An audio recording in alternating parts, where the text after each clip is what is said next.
आपका super tiger channel में स्वागत है। तो गाइस आज मैं आपको संभारिक और समस्थानिक ये दोनों समझाऊंगा कि दोनों में अंतर क्या है। संभारिक और समस्थानिक बहुत इंपॉर्टेंट ये मेन टॉपिक है। ये बहुत ज़्यादा इंपॉर्टेंट है, आप इनको समझना और अच्छी तरीके से समझना है आपको ये कि संभारिक और समस्थानिक किसे कहते हैं। तो सबसे पहले मैं आपको समझाऊंगा समस्थानिक। स्थानिक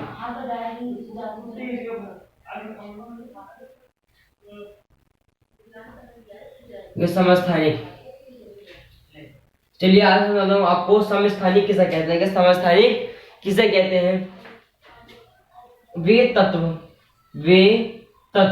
ध्यान से समझना कि वे तत्व जिनके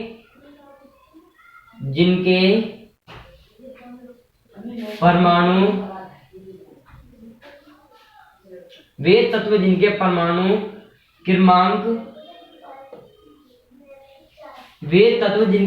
क्रमांक समान होते हैं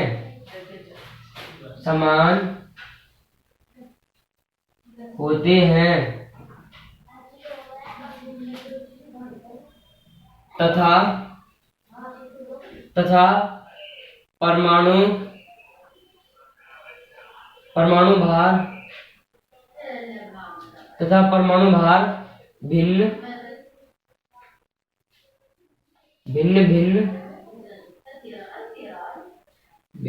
होते हैं।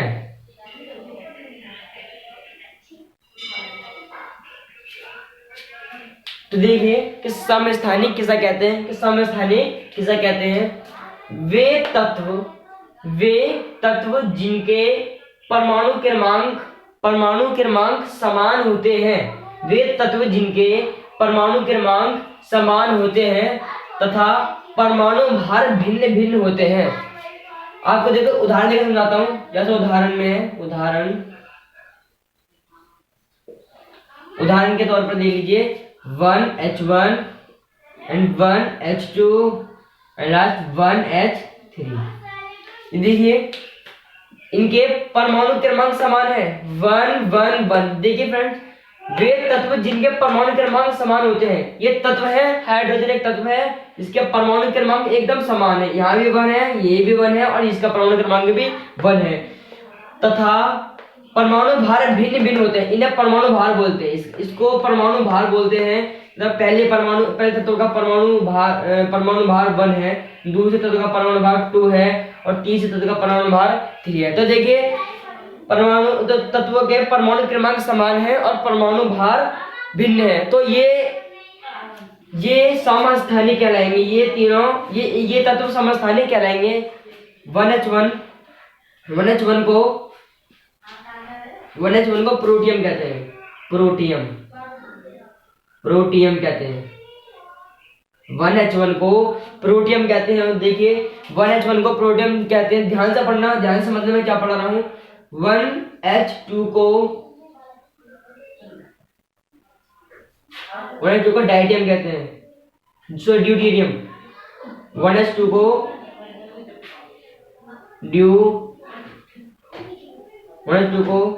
ड्यूटेरियम कहते हैं। ड्यूटेरियम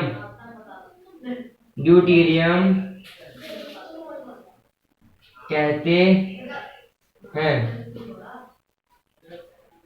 देखिए 1H1 को प्रोटियम कहते हैं। 1H1 को प्रोटियम कहते हैं और 1H2 को ड्यूटेरियम कहते हैं। 1H2 को ड्यूटेरियम कहते हैं और 1H3 को ट्राइटियम 1H3 को ट्राइटियम कहते हैं। 1H3 को ट्राइटियम कहते हैं। ये आपको समझ में आया कि समस्थानिक किसे कहते हैं? देखिए फिर से एक बार अच्छी तरीके समझ लीजिए कि समस्थानिक कहते किसको है। वे तत्व जिनके परमाणु क्रमांक समान होते हैं तथा परमाणु भार भिन्न होते हैं। यानी कि 1H1, 1H2 and 1H3। 1H1 को प्रोटियम कहते हैं और 1H2 को ड्यूटेरियम कहते हैं और 1H3 को ट्राइटियम कहते हैं। ये समझ में आया आपको? चलिए अब इसके बाद अब आपको समस्थानिक आपको क्लियर हो चुका है। अब आपको मैं समझाता हूँ इसके बाद संभारिक। अब मैं आपको संभारिक बताता हूँ। चलिए संभारिक पढ़ लेते हैं अब, और ध्यान से समझना जो मैं आपको समझा रहा हूँ।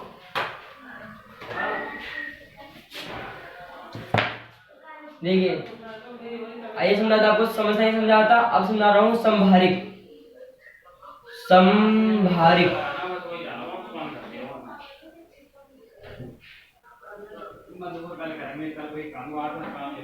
संभारिक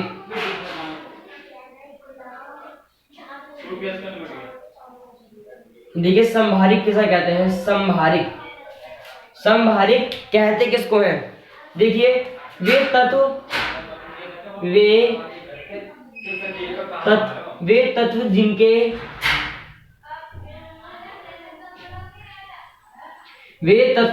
जिनके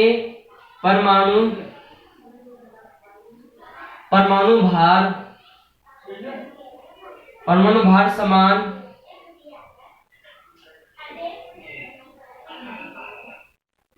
होते हैं। वे तत्व जिनके परमाणु भार समान होते हैं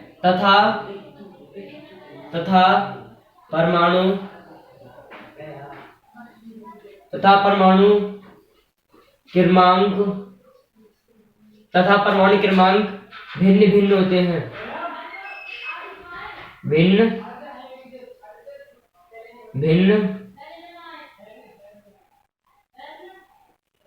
होते हैं। तो देखिए आप इसको अच्छे तरीके से समझ लीजिए कि संभारिक किसे कहते हैं? वे तत्व जिनके परमाणु भार समान होते हैं, जिनके परमाणु भार समान होते हैं उन्हें, तथा जिनके परमाणु क्रमांक भिन्न भिन्न होते हैं। जिनके परमाणु भार तो समान होते हैं परंतु जिनके परमाणु क्रमांक भिन्न भिन्न होते हैं उन्हें हम संभारिक कहते हैं। देखिए इसका उदाहरण है इसका।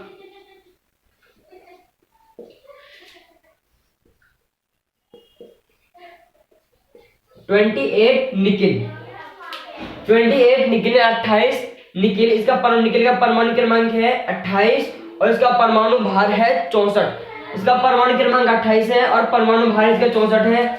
और दूसरा है 30 जेडन यानी जिंक, इसका परमाणु भार है 64। देखिए वे तत्व जिनके परमाणु भार समान होते हैं, देखिए परमाणु भार समान है, देखिए परमाणु भार दोनों का 64 है, और इनके परमाणु क्रमांक भिन्न भिन्न होते हैं तो इनके परमाणु क्रमांक भिन्न भिन्न है। देखिए यहाँ 28 है, यहाँ 30 है, यहाँ 28 है, यहाँ 30 है, तो देखिए परमाणु क्रमांक इनके भिन्न भिन्न और परमाणु भार एकदम समान है बिल्कुल। तो इसे हम संभारिक कहते हैं। और समस्थानिक मैंने आपको इससे पहले समझा दिया था, और ये संभारिक है। ये आज मैंने आपको संभारिक और समस्थानिक दोनों में अंतर बता दिया है। इसको बहुत ही अच्छी तरीके से समझ लेना, ये बहुत ही मेन टॉपिक है, ये बोर्ड के एग्जाम में भी आता है। तो फ्रेंड्स आप मेरे चैनल को लाइक कमेंट एंड शेयर जरूर कर दें एंड सब्सक्राइब भी कर दें।